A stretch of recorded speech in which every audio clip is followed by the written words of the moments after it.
खुलुमबाय स्टुडिअ दं आं राजीब बसुमतारी आरो बे समाव रायजोनि सोंथि नोंगौ प्रमद बर'नि दैदेननाय इउपिपिएल राजखान्थि दोलोनिसिम रायजोफोरा सोंथि खालामदों।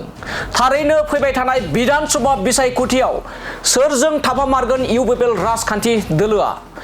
बिपिएफ राजखान्थि दोलोआ रोखा फोरमायखाबाय जेराव बिटिसि काउन्सिल बिसायख'थि जोबनाय लोगो लोगोनो हाग्रामा महिलारि दैदेननाय बिपिएफ राजखान्थि दोलोआ रोखा फोरमायखाबाय दि फैबाय थानाय विधानसभा बिसायख'थियाव सोरजों थाफानानै बिसायख'थि गेलेगोन एबा माबे दोलो जानानै बिसायख'थि गेलेगोन। बे समाव जों मख'नो गोनांदि एबा फोरमायनांगोन दि बिटिसिनि चिफ हाग्रामा महिलारि बिथांनि रोखा बाथ्रा फैबाय थानाय विधानसभा बिसायख'थियाव बिपिएफ हिसाबै गेलेया एनडिए हिसाबैसो 126 आसाम विधानसभा बियाबाव बिसायख'थि गेलेगोन होननानै बाथ्रा बुंथिदों आरो फैबाय थानाय 2022 मायथाइनि जा गोदानै जानो गोनां गिबि मन्त्रि बे गिबि मन्त्रि महरै आथिखालनि डक्टर हिमन्त बिश्व शर्मा बिथांखौनो गिबि मन्त्रि महरै खालामफिनगोन होननानै गोख्रों बाथ्रा एबा रायजो राजाफोरनिसिम मेसेज होखाबाय। नाथाय बे समाव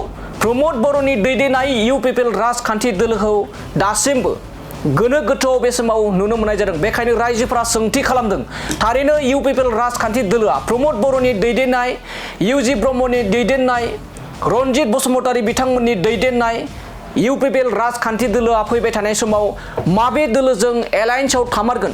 गोबां रायजो राजाफोरा बे समाव सोंथि खालामदों, गोनो गोथो जादों। थारैनो दासिमबो इउपिपिएल राजखान्थि दोलोनि दैदेनगिरिफोरनि गेजेरावनो दासिमबो बाथ्राफोरा गोरोबलायनाय एबा बाथ्राफोरखौ गोरोबलायनायखौ बे समाव नुनो मोननाय जायाखै।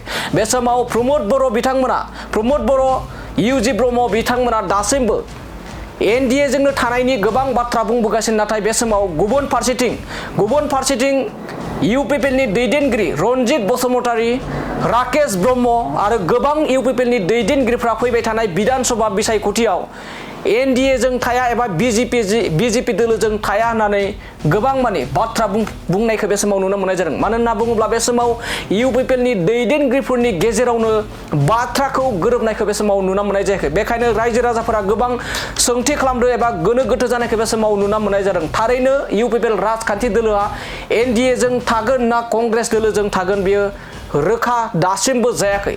मानो होनना बुङोब्ला गोबां समाव सोंथि सिखारगासिनो दङ थारैनो इउपिपिएल दोलोआ एनडिए जों थागोन ना थाया। थांनाय बिटिसि काउन्सिल बिसायख'थियाव जाबायदि इउपिपिएल राजखान्थि दोलोआ फेलें जादोंमोन बेखौ नोजोर बोनानै माखासे राकेश ब्रह्म, रनजित बसुमतारी आरो बिथांमोनजों लोगोसे गोबां इउपिपिएलनि दैदेनगिरिफोरा बिजेपिजों थानायनि बाथ्रायानो गैया होननानै बुंदोंमोन। नाथाय बे समाव इउजि ब्रह्म लोगोसे गोबां एमएलए लोगोसे इउपिपिएलनि आफादगिरि प्रमद बर' बिथाङा दासिमबो एनडिए जों थाया होननानै रोखा बाथ्रा बुंनायखौ बे समाव नुनो मोननाय जायाखै। थारैनो बे समाव इउपिपिएलनि गाहाय प्रमद बर' बिथाङा इउपिपिएलनि फाउन्डार इउजि ब्रह्म बिथांमोना माब्ला रोखा खालामगोन, माबे दोलोजों एलायन्सआव थागोन, माब्ला रोखा खालामगोन बेखौ रायजो राजाफोरा नेगासिनो दङ।